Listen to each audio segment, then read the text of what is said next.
delighted to welcome you to our history tape of the history of the city of Grand Prairie, Texas, and those wonderful people that have caused it to happen. And this is our history tape number 215. And this is January the 25th, 1994, and we are very excited today to have a very special couple that have been very meaningful to the history making in a special part of Grand Prairie, Texas. Now, we are into the end of January and going into the month of February, and February is a very special month in that it is Black History Month.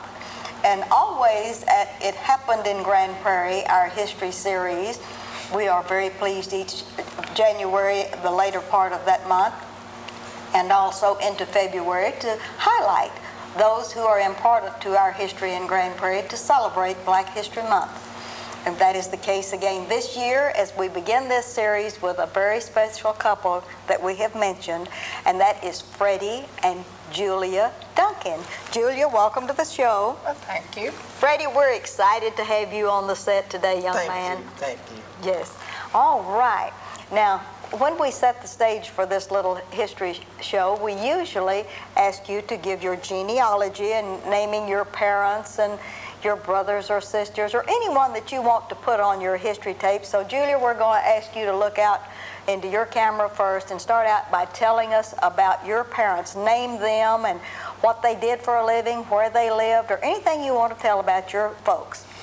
Well, my mother was Ruth Green, and we lived in Corsicana, Texas, and my father was Jimmy Stewart. And I have two sisters, Irma and Helen. And my grandfather was John Martin. All right. Now, we have a little show and tell. I believe that you have some great pictures here. Why don't we just take that and see if our cameraman can clue in on this, and let's watch the monitor and be certain we don't have a glare on that. This is your grandfather? My grandfather, John Martin. John Martin. And where was he from? He was from down in Navarro County. All right, in Navarro County. And this is your mother? This is my mother. And give her name again. Ruth Martin. All right. And who is this down in the corner? This is my dad, Jimmy Stewart. Okay. And this is an unusual photograph. I want you to tell us how your mother, in her later years, got her picture combined with that of her father. What happened to this? Well, her father died when she was young, and she always wanted a picture to be with her father. So she sent this picture off and had the two pictures casted together. That's how they, because everybody say they look the same age. Yes, they do. Young, so that's how that happened. That is very exciting. All right.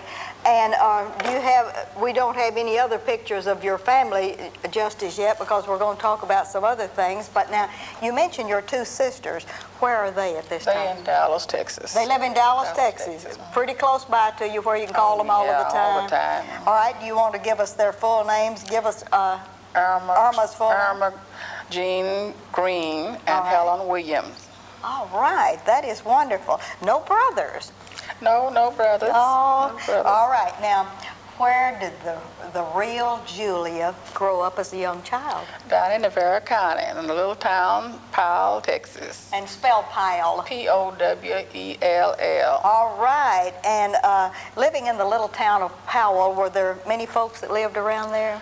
Oh, the population now is 111. 111. All right. And that's in Navarro County. Where did you go to school, Julia? Well, I went to school there in that little town, too. Only when I got up to my senior year, we had to transfer to Kearns, Texas, because we did not have a high school in Powell. All right. Kearns, Texas. Well, when you were going to elementary school and on up into the middle school, were there any favorite teachers that you had that were really, name drop, and let's put them on this Miss tape. Nelson was my favorite teacher. All and you had to get her lesson, because if you didn't, you were in trouble. Okay. She was very good. And she was the best of all? Best of all. All right. Do you have any other memories growing up as a young person down in the Powell area and going to school? What were your favorite subjects? Math was my favorite subject. All right. Did real good in math. All right. And then going into Kearns, Texas, to finish high school, how'd you get to school? Well, I lived there. I had All to right. move down there because we didn't have transportation to go backwards and forwards, so I had to get a room down in Kern. And you got a room and lived in Kearns and finished your education there. Right. That sounds very exciting. Well, back when you were going to school and living at home with your parents down at Powell, did you live out on a farm or did you live in the town or where? We lived on a farm, the same place we planned on retiring to in about a month. Now you're leaving Grand Prairie, Texas Right. and going down to Powell and retire there. Right. That sounds exciting. All right, living on a farm, do you have any memories of a young lady living on a farm? Do you have any chores to do? Yes, and one of the things that we had to do, I said I'd never do again. That was picking cotton, so I didn't like to do that. Didn't enjoy picking cotton. No, I did not like picking cotton. All right. But we enjoyed farm life. We always had plenty of food to eat. We raised our own food, so at that time it didn't take much to make a child happy, so we were happy. In the summertime, when you were out of school, did you do any canning or working or what? Yes, Tell we us did a what lot you of did. canning. Had a lot of fruit trees, and we canned a lot of fruit, so that was one of the things we had to do. So you had a really enjoyable childhood growing up I really did. down at Powell, Enjoyed it. Texas. That's That's right. great. All right, we're going to get back with you in a few minutes and talk a little bit more about Julia and what happens to her after the Powell and Kearns experience down in Navarro County. But now, let's get to Freddie. Freddie, you're such a special young man. When I first really got reacquainted with Freddie, I found him up at the Dalworth Recreation Center, and he and I got to talking over old times because he and I were really involved before Dalworth became an urban renewal project, and he and I are about the only 2 or 3 that are left in the Dalworth that remember the urban renewal and what the place looked like beforehand. But we want you to go back with us a little bit. Would you do that, Freddie, and tell us about your folks and name drop your parents, and then we'll talk about your brothers and sisters. All right. Now, my people was raised in East Texas. All right. And we all grew up down there. All right. And, of course, we moved around, children did, and we raised up on the farm down there mostly. That's We down by good. the farm, and of course, you know how it was back in those days. We'd go out and pick cotton, chop cotton, Yes. gather corn and stuff like that to make a living. All right. And my mother and daddy was the parents of 12 children. 12 wonderful children. Oh, that is so great. 6 boys and 6 girls. All right. Give me your mother's full name. Would you do that for me, Freddie? Susan Mae Duncan. That's her name. All right. And your father's name? Fred Duncan, Reverend Fred Duncan. The Reverend Fred Duncan. I knew we were going to get into something very exciting here in just a minute. And your daddy was a preacher. He was a minister. That Yes, is he was. wonderful. And tell us about tell us the town or the county you grew up in. Well, I grew up in a little place they call Mount Alba, All right. and that's a few miles this side of Palestine. That was the county seat. Oh, Palestine. Palestine was the county Oh, that is wonderful. seat. That's Anderson County. That's Anderson County, isn't it? Anderson County. Okay, we have all of that documented now. And growing up down around Anderson County and moving around, naturally you moved around where that preacher daddy of you took you to, right? Well, yes. All right. Yes, Would you yes. like to name drop any of your brothers or sisters to put them in the record? Anyone you want to mention? Well, I have my oldest brother. His name is R.T. All right. And, of course, I'm the next. All right. And, Second, number 2 son. right. All And right. I've got them all here. All right, let's hold that up and show a Hold it. picture of your mother and father, and Right. maybe our camera could come in on that. And that is a salute to the Reverend and Mrs. Fred Duncan in a very special commemorative book, and it also has all of the daughters listed and all of the sons listed. That's wonderful that you have that documented. And you want to continue telling us who all of the brothers and sisters are? Right here, you have your list, Yeah, and just go down the list for me. All right, now I'm going to start with the daughters first. All right. Okay, my oldest sister is named Ruth Blackshear. All right. Now, and my next sister's named Essie Mae Burns. All right. My next sister's named Macy Abrams. All right. And Ivy Tony, they live in Grand Prairie. Oh, great. And Hattie Salone live in Fort Worth. And Birdie Hunt lives in East Texas. All right. Now I'm going to call the names of the brothers. All right, all of your brothers. Other than the ones I've already called. Okay, that's Okay, that's Floyd Duncan, and Wilma C. Duncan, and A.Z. Duncan, Bonnie Lee Duncan. That's the name. Right. That's wonderful. And growing up down in that area in Anderson County, where did you go to school? In Anderson County, Providence at Mount Alba.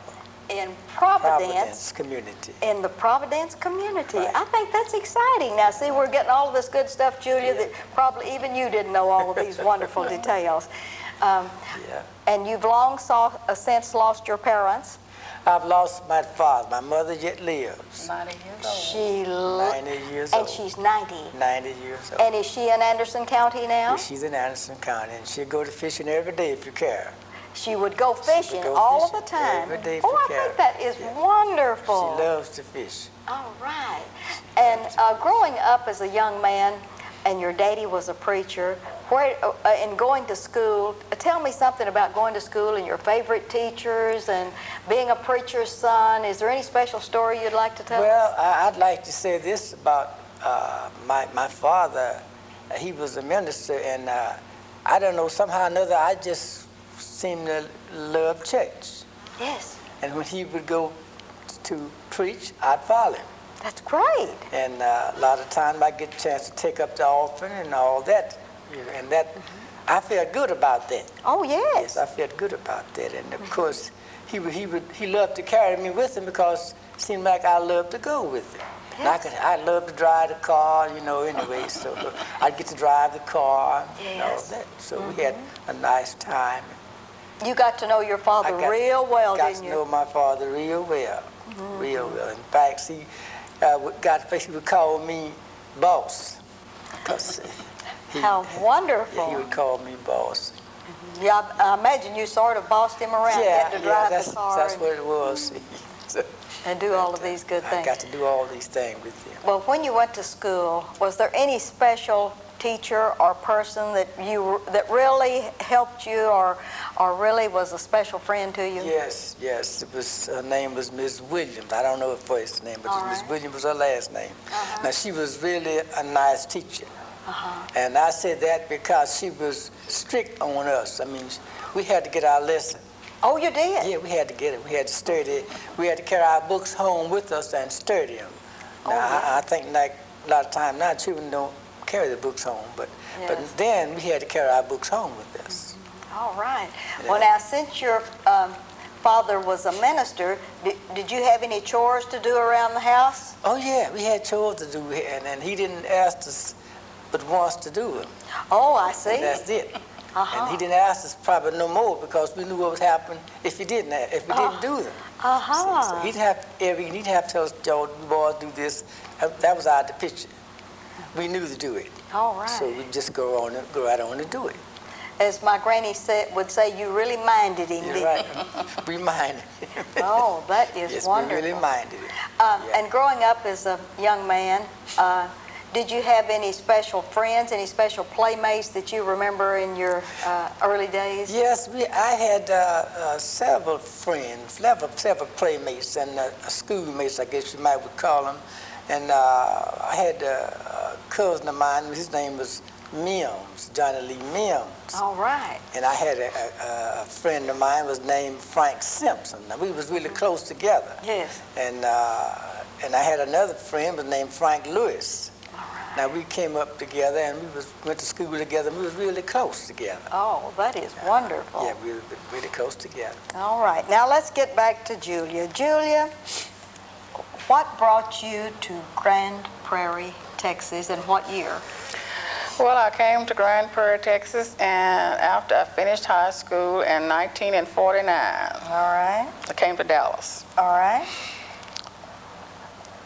And coming to Dallas in 1949, that was after World War II. And what brought you to Dallas? Well, my aunt lived here in Dallas, and I wanted to go to beauty school. All right. So after finishing beauty school, I started working in the shop, and then later years I wanted to go back to school. So I started going back to school out at Mountain View. All right. And I attended 2 semesters at Mountain View. All right, Mountain View. And after you finished your cosmetology school and had worked some, did you decide that that wasn't exactly what you wanted to do, and that's the reason you wanted to go to Mountain View, or did you just want to pursue something else? I love to read, and I was just always interested in math, so I decided to go back and take some courses. So I went back to take some courses in math. In math, was there anything? Introduction to business is what I was taking Oh, up. that's great. All right. Thinking maybe you were going into the business field maybe one day? Well, someday I thought I would, and at least it would just expand my knowledge on it for my own purpose. All right. Then I attended the classes in tax preparation. I was just always eager to be doing something, learning something, doing things. And all of this time you were living in Dallas with one of your aunties, and then what happened? Well, I had got married in 50. I married, and then we came to Grand Prairie in 51. All right. But I was going backwards and forward to beauty school over there. All right. In 1951, you came to Grand Prairie, Texas. And did you settle in Dalworth proper? We sure did. All We right. had to move because the project over there, what they in such a hassle with now, they had to have our home, so we had to sell and move out here. Some of the people went to Irving, what they call Bear Creek, and Yes. some settled over here in Grand Prairie. In Grand Prairie at the Dalworth community, Right. which is really the main street of Dalworth is Sherman Street. Right. Oh, yes, that is wonderful. All right, and coming to Grand Prairie, Texas, all the way from East Texas to Dallas and then out to a small town like Grand Prairie, what was your impression of Dalworth and Grand Prairie, Texas at that time? Well, it wasn't too good because we had bad streets, outdoor toilets, and it was just kind of like living in the backwoods again and going backwards. Yes. So when we first came, the street I lived on was San Antonio, where we live now, and we didn't even have paved streets. That's you had right. to walk out in the mud. Some gravel. And then So- the gravel, the ruts got pretty deep when it rained a lot. Oh, didn't you they? couldn't get out in the car. Oh, I remember going down there during those times. Yes, you're absolutely correct. I like the commercial. We've come a long way, but we still have a long way to go. That is true. All right. Now we're going. We've gotten you to Dalworth, and we've gotten you in the 1951-52 before urban renewal. We're going to leave you hanging there because we've got to get Freddie now all the way up from down in his area and see what brought him to the Dallas area. Freddie, you want to tell us what brought you this way? Yes, what brought me this way were I was looking for a job. All right. And I had farmed and farmed and farmed, and the fact that was kind of slow. That is So kind of it slow. was slow. So I came to Grand Prairie in 1952, I believe it was. 1952. And I worked at PX over here to Naval Base, and then I went to work for the federal government All right. over there, and then that's why I retired. But before I get to that, I went to 2 farms. To 2 farms, Two- okay. I was hired out to 2 farms, and neither one of them would do me any good too much. And like I just couldn't make it. After I came out of service, I got married, and I had to take care of my family. All right. So then I came on to Grand Prairie, and I worked at the Navy base for quite a while, with civil service. All right. Then I went to federal government in Fort Worth. In Fort Worth. Fort Worth, and I retired in Fort Worth. Now, you gave us a clue that I didn't know about. You said you were in the service Oh, yes. during the war. Tell us what part of the service you were in. And Well, I was where- in the Army. You were in the Army. Army, And where did that take you? that army taking me to New Orleans, and from New Orleans to Okinawa. To Okinawa. That's where it took me to. Oh, you've been almost around the world. Yeah. I grew up as in a large family, and I wanted to help my family. So I'll just say this year, before I went in service, I first joined the 3C camp. All right, I don't know if you CCCs. remember that, but yes, I do. But I remember I joined the CC camp. I was in there for about 11 months. That's good. Then after I came out of there, then I was inducted in service. And then went to Okinawa. And when you got out of the service and came back, that's when you came to this area. That's when after I farmed a while, and I went to GI school. I went to agriculture school, and I went to mechanic school. And after that, then I came to Grand Prairie. That's good. All right. Working at the PX at the Navy, that was an excitement for Navy Dallas, I'm sure. Yes, but it was called the Air Force Base. Yes. For, the old Hensley Field. Hensley Field. Yes, it was. I'm glad to talk to somebody as old as I am. That's it. Way to go, Freddie. But that's what it was, Hensley Field. Yes, it was Hensley Field. So I worked there for about 5 years at the PX. All right. Only making about 79 cents an hour. And that, yeah, but that was a good living then, wasn't it? Well, then I could make it. You bet. And then I went from there to the mess hall at the Air Force Base there. Yes. As civil service. All right. And then I worked there for about 6 years, and I went on to Fort Worth, the Bureau of Prison Center over there. All right, and where did you work in Fort Worth for the federal government? At Bureau of Prison Center over there. Oh, that is wonderful. Yeah, that's where I worked there. And you retired in what year? And I retired in 58. All right, now I think we have a picture of you in retirement right over here. And you know what? We need to get back pretty soon and show this picture after we show your retirement picture. Would you hold that up about where your microphone's located there? Yeah, about right in there. Yeah. And that's retiring from over in Fort Worth, Texas. Over in Fort Worth, Came back to Grand Prairie permanently then. Right. Until we get ready to go to the farm. Yes. All right. Yes. Freddie, let's show this picture and tell us that that's your parents. We didn't get a picture of them, did we? Yeah. Now, this is my mother and myself. Oh, yes. See. Now, it takes me a long time to get this picture because she don't believe in taking pictures. Oh, she doesn't? But I finally got one. Oh, so right. this is my mother. That is a very special archive for you then, isn't it?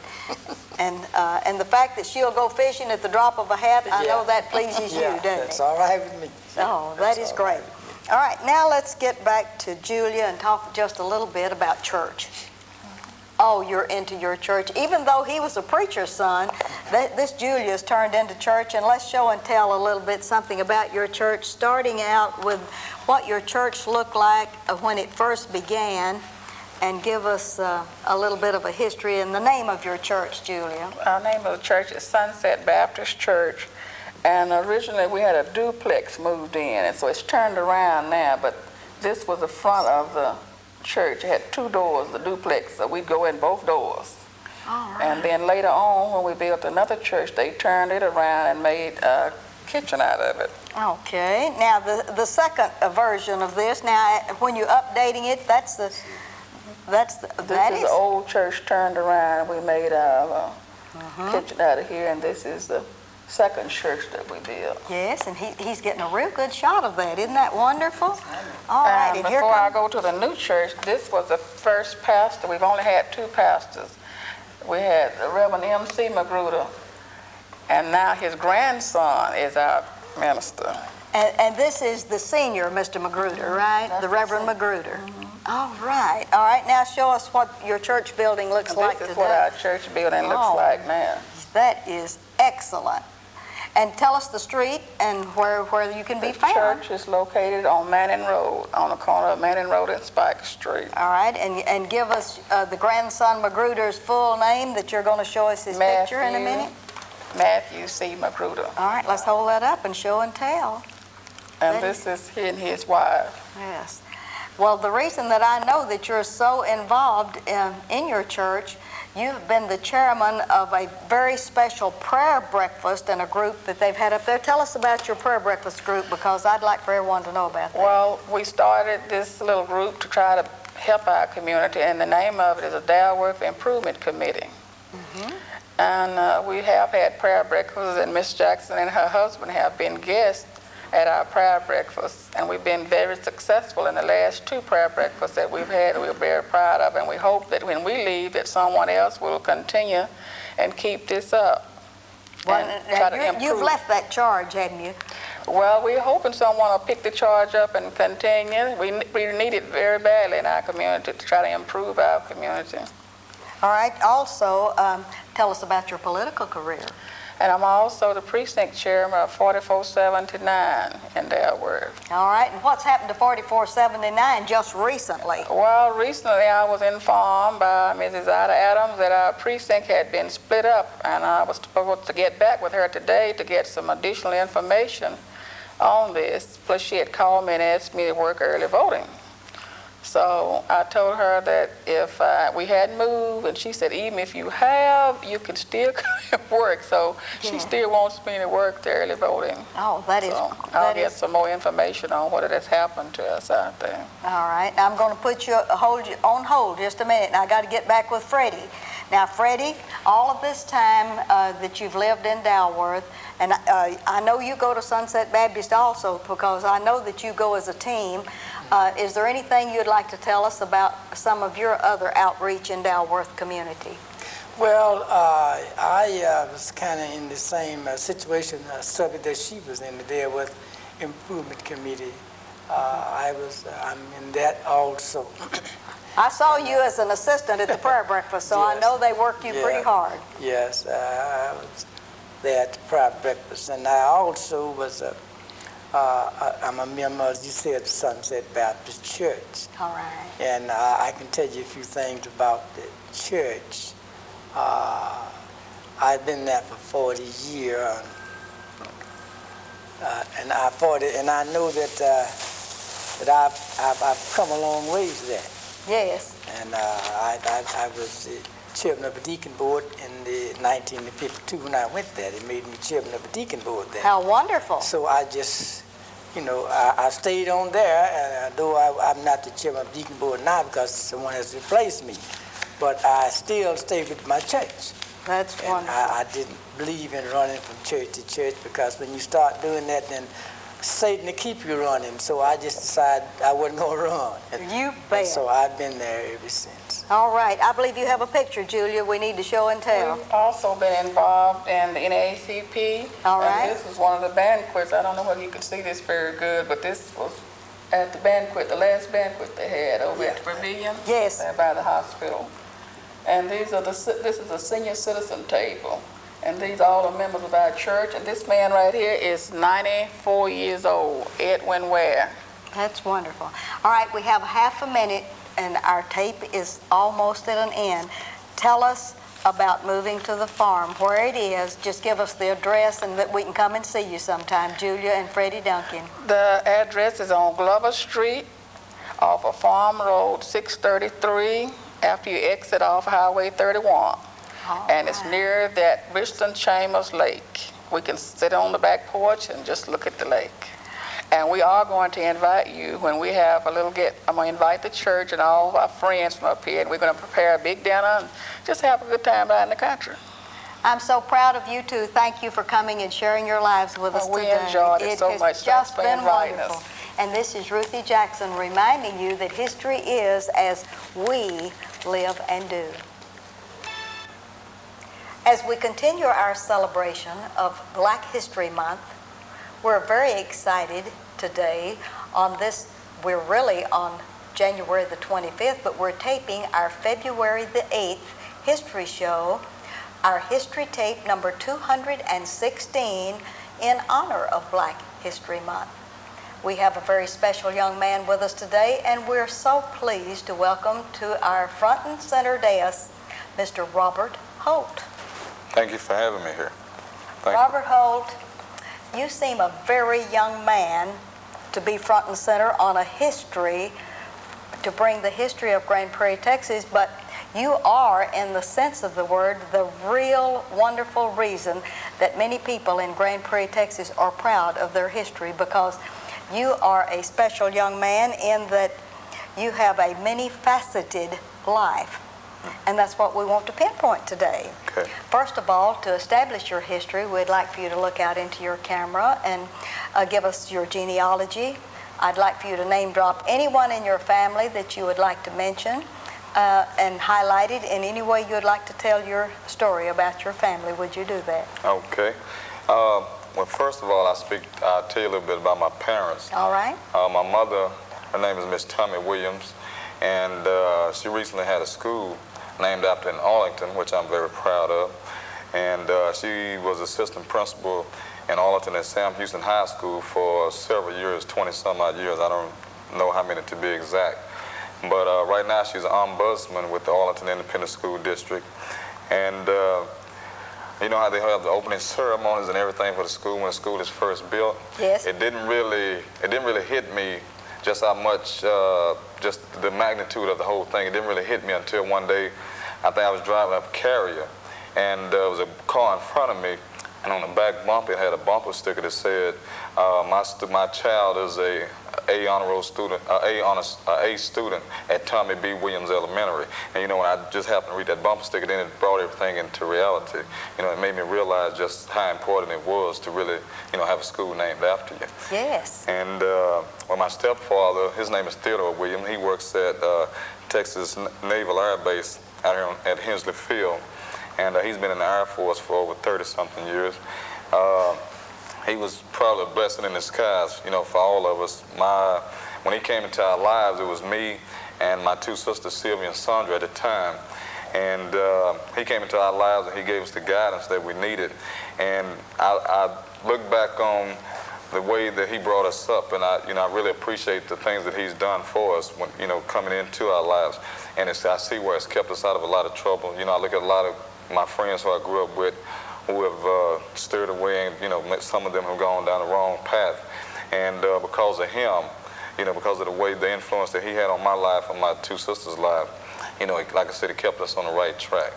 And speaking of my two sisters, one of them, Sylvia Holt Hopkins, she's an airline stewardess with American Airlines. She's been working with them for, I think, going on close to 10 years now.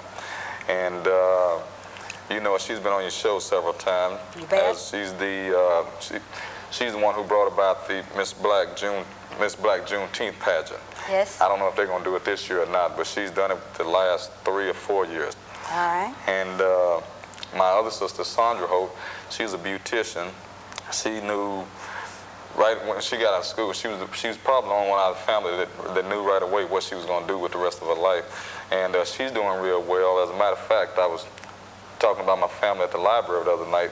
I had to go over there and do a little speaking engagement, and I was telling them that my sister Sandra, you know, being a beautician, she's making more money now than I made when I was at the height of my career, when I played professional football. So she's doing real good. She is doing well, She's isn't doing she? very good. And then I also have a stepsister named Rhonda Williams, who she's living in Denison, Texas now. She's living with an aunt of hers. She's also doing real well. She's working for a bank. I don't know exactly what her position is with the bank, but she's doing real well. She's handling money, isn't she? Yes. Yeah. Yes. That's wonderful. And I have a stepbrother also, Rodney, who he lives in Whitewright, Texas, which is down close to Denison, and he's doing very well also. And then we have one nephew, Jaron Holt. He's attending Dalworth Elementary School, and I'm real proud of him. He's not only a very good athlete, but he's last year when he was in 4th grade, he was a salutatorian at Dalworth, and he might have a shot at it again this year. I don't know, but I know he's been on the principal's honor roll every 6 weeks, you know, since he's been at Dalworth this year. And I also have my stepbrother Rodney. He has a boy and a daughter and a son. His daughter's name is Sharonda. She's a first-year student. I think she's attending college in Tyler. I don't know which one to be exact. But then his son, Lil Rodney, he's also an outstanding athlete in Whitewright, Texas. A very good football player, a very good basketball player, and I'm pretty sure there'll be a lot of colleges calling on him, you know, before his senior year is through. I'd like to ask, grandparents. Have you had grandparents to influence your life before Tommy, before Mr. Theodore Williams, anyone before that that was a real mover and shaker in your life? I would have to say my grandmother on my mother's side. All right, let's name drop. Okay, and I just went blank and forgot my grandmother's name. No, Miss Maggie Carruthers. But I would have to say, I didn't know my grandfather. He died before I was born. And my grandparents on my father's side of the family, my mother and father got divorced when I was at an early age. I think I was in about the 5th grade. So I was, even though I'm not as close to them as you normally would be to your grandparents. So the one that really sticks out of my mind most is, once again, my grandmother, Miss Maggie Carruthers. And whenever I think about her, I only have good memories of her. You know, I never remember anything negative about her. She was very, very active in the church. You know, and when she was away from the church, what she did most of the time, she'd sit around and she'd hum spirituals. You know, and I mean, she was like I say, she stands out more so than anyone else. You know, I've always loved her, and she passed about, I guess it's been close to about 15 years now since she's passed, but I mean, her memory still lives with me as much today as it did, you know, when she was living. So. Where did Robert Holt attend elementary schools? Okay. My family moved here when I was in the 6th grade. Before then, I lived in Wichita Falls, Texas. All right, Wichita Falls. Wichita Falls, Texas. And then we moved here. My first year here was my 6th grade year. I attended Dalworth Elementary School. All right, and who was a famous teacher, anyone special at Dalworth you want to remember? Miss Jefferson. Miss Ruby Jefferson. Ruby You know Ruby Jefferson? Oh, yes. She's at Eisenhower now. Yeah, Miss Ruby Jefferson was my teacher, and she's a good lady, and I love her. And I, you know, she was just like I was talking about my stepfather. She kept us on the right track. You know, she was a very good teacher. She's tough. Oh, yeah, she's tough. Oh, tough teacher. But you have to be. Oh, yes. Nowadays, especially nowadays, you have to be. And from Dalworth, where'd you go? From Dalworth, I went on to Adams Middle School. All right. And from there... Anyone you remember at Adams? Teacher, your anyone coach, that really stands out? I'll tell you one guy that really stands out is Tom Talley. He was one of my football coaches. You know him? Yes. Mr. Tom Talley? Yeah, he was one of my football coaches. And I tell you what I remember most about him. I remember when I was there, he tried to get me to play quarterback. You know, tried to get me to play quarterback for Adams. And I didn't want to play quarterback. All I'd ever known was, the only position I'd ever played was a wide receiver. Yes. And that's all I wanted to play. And I ended up quitting the team a couple of times. My stepfather, he'd take me back up there and make me join the team again. Yes. But anyway, now that I look back on that, I realized that was probably one of the biggest mistakes I ever made. Because at that time, Coach Talley saw something in me that I was too young to see in myself. Yes. And I feel like if I had gone ahead and played quarterback, I think it would have changed the whole outcome of my football career. One decision like that. One decision. And as a matter of fact, I wrote him about a couple of years ago, which is probably the first time. He's no longer coaching here in Grand Prairie. Yes. And I wrote him a couple of years ago, and I told him about that incident and how I appreciated him, what he tried to do, even though it didn't work out. You know, because like I said, now that I look back on it, that really is probably one of the biggest mistakes I ever made. Like I said, I was too young and naive at that time to realize that. But from Adams, I went on to Grand Prairie High School. All right. Grand Prairie Gophers. The person that probably sticks out of me, there's several people there I would say that sticks out of my mind. One of them is an art teacher there, Mr. Riley, who I just learned here not too long ago passed. And I didn't learn about his death until after that. And I hate that because I really would like to have gone and, you know, visit with him, you know, the last remaining days that he had here. But I really did. I was when I left Grand Prairie High, went on to Baylor, I was an art major. And one of the reasons why I majored in art was because of Mr. Riley. Mr. Riley. Was Mr. Don Riley, you know, because I really enjoyed his class, and I really enjoyed his, you know, the way he taught us. Another person that stands out is Miss Carol Cantrell, who was my English teacher when I was there. As a matter of fact, the first book I ever wrote, Miss Cantrell, she was the one. She helped me edit that book. You know? Right. Yeah, she helped me edit it. Probably the person, Coach Brown, Coach Reggie Brown, who was a big influence. You know, I really he made it fun to be at school. You know. Yes. He was a lot of fun. He joked around with us a lot, but you know you knew where the line was. You knew you couldn't step over that line. Probably the person that stands out most, I'd have to say, probably Coach Mary. You know, it's a lot of other coaches on the coaching staff who were there, like Coach Compton, Coach Walton, Coach Jordan, but probably Coach Mary stands out most. I remember when I did go on to Baylor to play football at Baylor, you know, me and Coach Merritt, we used to keep in contact. You know, he'd write me and I'd write him back. And whenever I came back to Grand Prairie, I'd always stop by and visit him.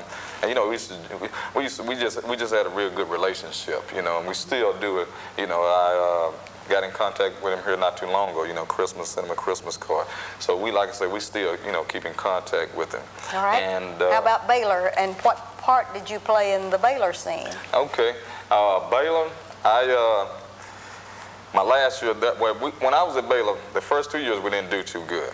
My first year, I tell you, probably the most exciting thing my freshman year when I was at Baylor was I got a chance to play with the guy who I had idolized, you know, all my years coming up through high school. That was Ron Burns, who played football at Sam Houston, where my mother was, and also Scooter Reed, who I had also idolized.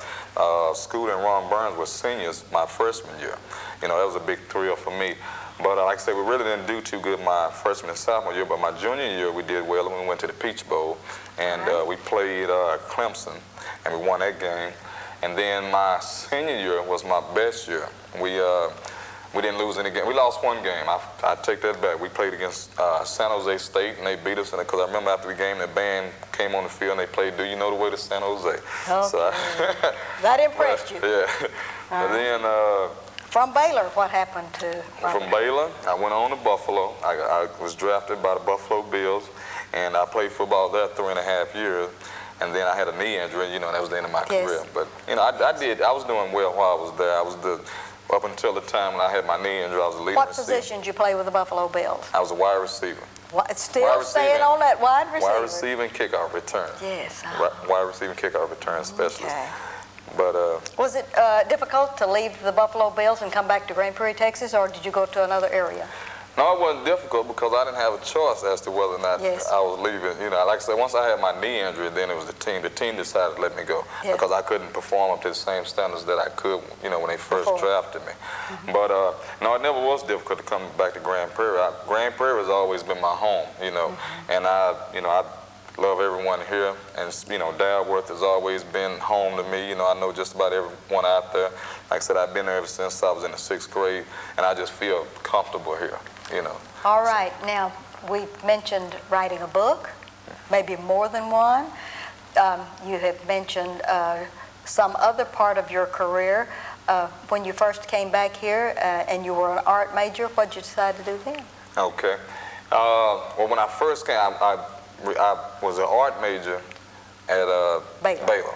And then what I did, I went back and I got certified in PE. I ended up graduating from Prairie View A&M University. Prairie View A&M I got my degree in physical education. All right. And I talk to kids a lot, and I tell them, I was the type athlete that I always thought I was going to play 10, 15 years and never get hurt and sign one of these big contracts like Troy Aikman and, you know, make so much money that you never have to work again. Yeah. But, you know, it didn't work out for me. And I tell kids that all the time, you know, even if you make it, it's not guaranteed that you're going to play as long as you would like to. Right. You know, so you always need to prepare yourself. And I hadn't done that. And like I said, what I had to do, I ended up having to go back to school, and I went back to Prairie View, and I got my degree in physical education. And I started, my first job was in Bryan, Texas, which I loved. You know, I loved Bryan. I had relatives that lived there, and that's how I happened to get the job. But I really wanted to come back to Grand Prairie. So after that first year in Bryan, then I moved back to Grand Prairie, and I taught at LBJ. I've been in 3 schools since I've been here. At LBJ, I've been at Sam Houston, and I've also been at Milam Elementary School, you know, as a PE teacher. Yes. All right. And where are you now, and what are you doing? I'm at Sam Houston. You're at Sam Houston Elementary. I'm teaching PE. And loving it. Loving it. But I want to get into administration. Those are my aspirations, to get into administration. All right. And you've had some experience in administration. Would you like to talk a little bit about that? I'll talk a little bit about it. Last year, I had an assistant principal's job in Fort Worth at a school. And I enjoyed the school. I had real good rapport with the students. I had a real good rapport with the faculty. You know, everyone there was pleased with the job that I did. And the other assistant principal, it was just the person that I worked for. You know, and I won't go into that. Yes. But you're glad you're back in Grand Prairie, Houston. I'm more than happy to be back in Grand Prairie, and I don't plan on leaving again. Like I said, hopefully I get an administration position next year in Grand Prairie. All right. If someone, you know, if there's an opening. Whatever prevailed upon Robert Holt to write a book? Well, the first, like I said, when I was at Baylor, I was really into art. You know, Yes. I drew a lot and I painted a lot of pictures, and I still have a lot of artwork.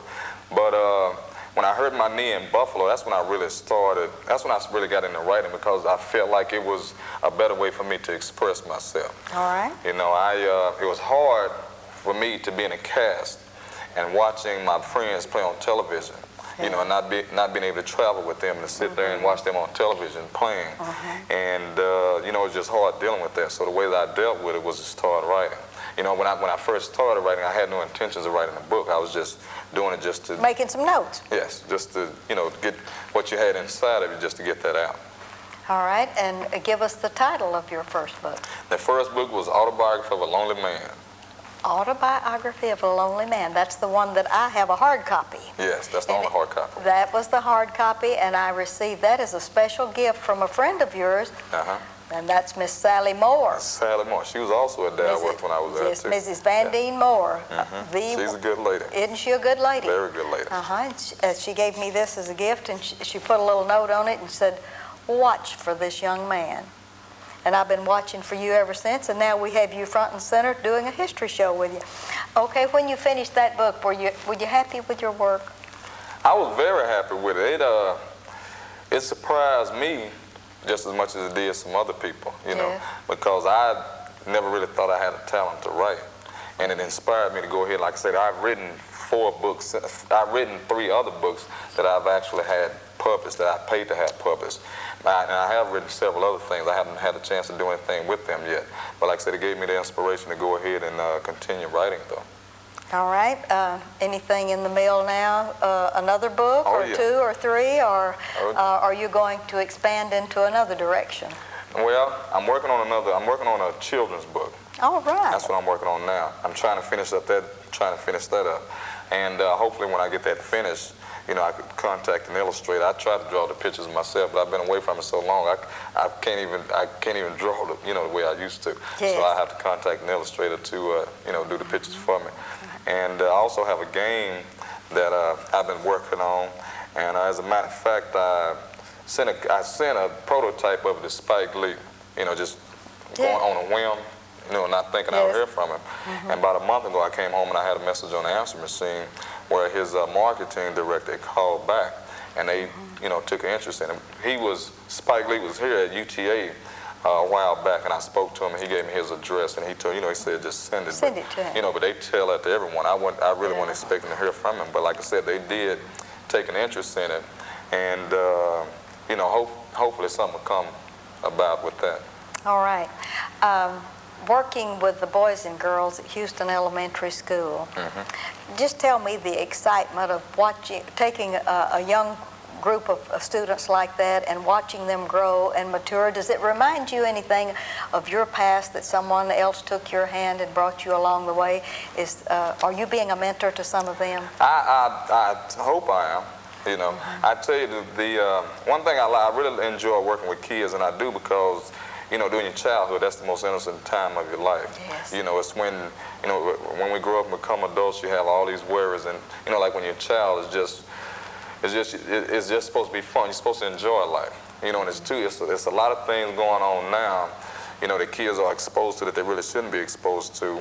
And, you know, and it kind of steals their childhood away from them. So, like what I do with my PE program, I try to make it as fun for them as possible. You know, I try not to make them adhere to a lot of, you know, rules and regulations, although I do have them, but that's not my main focal point. My main focal point is that they have, you know, they come in and they have a good time and they enjoy it. And everywhere I've been, I've always had like an intramural program. You know, I teach them basketball, softball, football, the 3 main sports. And we'll have like an intramural program that'll take place either in the morning or after school, where the kids can get their own team together and where they compete against each other. And we have a little Super Bowl or the championship games, and whichever team wins, you know, I buy them trophies and stuff. And it really gets the kids into it. As a matter of fact, I had 3 girls that 4 girls, as a matter of fact, Erin Perkins, Sarah Perkins, Keisha Goodrich, and Crystal Lawyer. They're over at Adams this year. They're playing basketball. And they just invited me over the other day to go watch them play basketball. It really made me feel good to know that, Yes. you know, I was the one who exposed these girls to basketball. Yes. And had I not done that, you know, I don't know if they would have eventually gotten into it or not. But, you know, it made me feel good knowing that I was the one who had actually exposed them to that. How important do you feel that it is for a young black man of your stature to be a role model to some of the other black youngsters that are coming up in our city of Grand Prairie, and to see you that's been a success as a Gopher, as a Baylor Bear, and as a Buffalo Bill, whatever they are, and then have been an author. You're able to teach school, you're able to do all of these other things, and how important is it to you to be a good role model, to let them see that it really can happen to them? I think it's very important, and you know, especially when you asked me, and I was thinking about my little nephew, you know, and also my my wife is gonna kill me. I was recently married in July. And I didn't mention we her earlier. haven't even talked about her. She's not even in the genealogy. Oh, that's what I was saying. We are in bad trouble. Yeah, she's gonna kill me for this. Let's But anyway, talk about her in a minute. we'll go back to it. All right. But I try to be a good role model for my nephew and also for my little stepson. All you know, right. because it's so much, especially for young black males. Yes. It's so much negative things that they're exposed to. Like you turn the television on, and you know, Yes. just all you see is us. And for them, I hate to see them get caught up in that. I tell you, Larry Hawthorne, I don't know, you know Larry Yes. Hawthorne. Yes, I do And know one Larry. thing that really impressed me about Larry Hawthorne, what he does, he doesn't live in Dalworth anymore, but he lives close to Dalworth. Yes. And what he does, he purposely goes and jogs in the neighborhood. And, you know, some of the people question him, you know, why are you always jogging out here? You don't even live in this neighborhood anymore. Why are you out here jogging? And he tells them that the reason he is because he wants the kids not just to see the negative, like the kids hanging out in the Yes. streets all the time, but he Yes. also wants them to see someone out there who's doing something productive, you know, Yes. who's trying to better themselves. That is important. And I think it's very important that, you know, I live in Lancaster now. Yes. And I don't get a chance to get out to Dalworth as much as I used to. But, you know, I wish that I was in a position where I could work in Dalworth, you know, like at the Dalworth Recreation Center. Or, Yes. you know, if I had played football as long as I want to and made enough money, and I wouldn't have to depend on money so much, and I could just do that just to give back to the community, you know, I would really like to do that. It's wonderful. But I think it's very important, though. Yes, it really is. Now, let's get to the step we've missed. Yeah, we better do that. Yes, let's name drop that beautiful young lady that you married, and also give her name and your new stepson. We need to talk about him and where he's in school and all the good stuff. Okay. My wife's name is Sandra, so we have 2 Sandra Hosts in the You family. really do. Two Sandra Two Hosts in the Sandra family Hosts. now. And she's a very good wife. We were married in July the 3rd to be exact. She's in human resources at Core America Bank in Dallas. She works downtown Dallas. All right. I mean, I couldn't have asked for a better wife.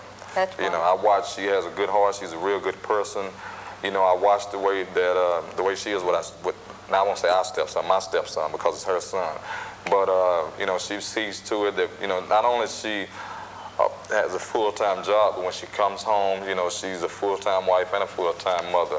She, you know, always keeps the house clean. She's always cooking. She always sees to it that he has his bedtime story read to him before he goes to bed. She tucks him in. You know, she sees to it that, you know, they say their prayers together before he goes. I mean, she's just all around, non-stop. So, like I said, I couldn't have asked for a better wife. And my stepson, his name is Sean Maness. He's in kindergarten. This is his first year in kindergarten. He's going to kindergarten in DeSoto at Maryview Academy. And he's a real good kid, too. A very, very good kid. He's a very good little athlete. You might not believe it, but he played soccer this past year. It was his first year of playing soccer. Yes. And in one soccer game he made 9 goals in one game. So, Wow, and he's in kindergarten. So he's going to be a good little athlete, too. And he probably could have made 3 or 4 more, but I remember one of them hit the goal post, and the goalist, you know, blocked a couple of them. So, Yes. yeah. So, and he's a good kid. And you're being a good role model for him. Trying my best. Like I say, even more so than And then being good athletes, you know, my stepson and my little nephew, they're good kids also. Yeah. How important was your mother, Tommy Williams, who is just, I've had on my show, on this history show, a very important lady in education and in your life. I know that she must have been a very special role model to you, and I'd like for you, or we have about 3 minutes left on this show, I'd like for you to sort of do a salute to that young lady. Okay. I had a poem in one of the books that I've written about my mother. Yes. I can't quote it right off because I don't remember it, but she just, I really don't know. It's really not words to express what my mother has meant to me. Yes. You know, I can't ever remember a time when I've ever had any animosity towards her. I've ever, you know, sometimes you get upset and, you know, with your parents and that type of thing. I've never felt anything like that towards my mother. She's always been there for me whenever I've needed her. She's always been there for my sisters, for everybody in our family. You know, she's always the one who, like when we were growing up, if there wasn't enough food, she would be the one who wouldn't eat. You know, if there wasn't enough money, she would be the one who would, you know, sacrifice. Yes, do without. And I think more so than me being able to say anything, the school speaks for itself. Yes, it does. You know, when you have enough people to think enough of you to name a school after you, you know, I think your peers think that much of you. I think that pretty much sums the whole thing up, you know. And like I said, she's a beautiful lady, and I wouldn't trade her for anything in the world. Now, we're down to the bottom line. What are you going to do when you grow up? What are you going to do with the rest of your life, Robert Holt? Robert Holt, what are you going to do with the rest of your life? The rest of my life. Well, I hope I really would, even though my aspirations are to become an assistant principal at a middle school, my first love is writing, though. You know, I really would like to make it as a writer. That's what I would really like to do. Whether it be books or screenplays, which I've also written, or whether it be, you know, working for a game company, coming up with new games, or whatever. Anything that has to do with writing, you know, I really enjoy doing. So, you know, that's what I really want to do. That would make me the happiest. I wouldn't even have to win the lottery. Just let me write for a living. I'd be the happiest person in the world. Now I want you to look out into this camera and talk to the young folks for about 1.5 minutes to tell them how important it is for them to apply themselves and hitch their wagon to a star. Okay. It is very important, and like I mentioned earlier, one of the reasons I say it's important because a lot of young kids, they see, you know, in athletics, they see all the big money that's being paid now, and you get focused in on that. And you set your goals on becoming a professional athlete. And I'm not trying to deter you from becoming from having those dreams, because at one time I had that dream myself, and that dream for me came true. But you need to realize that the average playing time for a professional athlete is only 4 years. So even if you do make it, it's not guaranteed that you're going to play for the rest of your life, like in my case. So you always need to make sure that you have something that you can fall back on. So and you don't want to do you don't want to go down the road that I did, you know, where you have to go back, you know, once your professional career is over with, and then go back to school. Go ahead and do that now and get that out of the way, so that if it doesn't work out for you, you'll have something to fall back on later in life. Robert Holt, you've just been wonderful. Our time is up. It's been great to have you as one of our historians for the black community to celebrate Black History Month in Grand Prairie, Texas. You are a worthy young man. Well, thank you, Miss Ruthie Jackson. I appreciate you having me on your show. And this is Ruthie Jackson reminding you that history is as we live and do.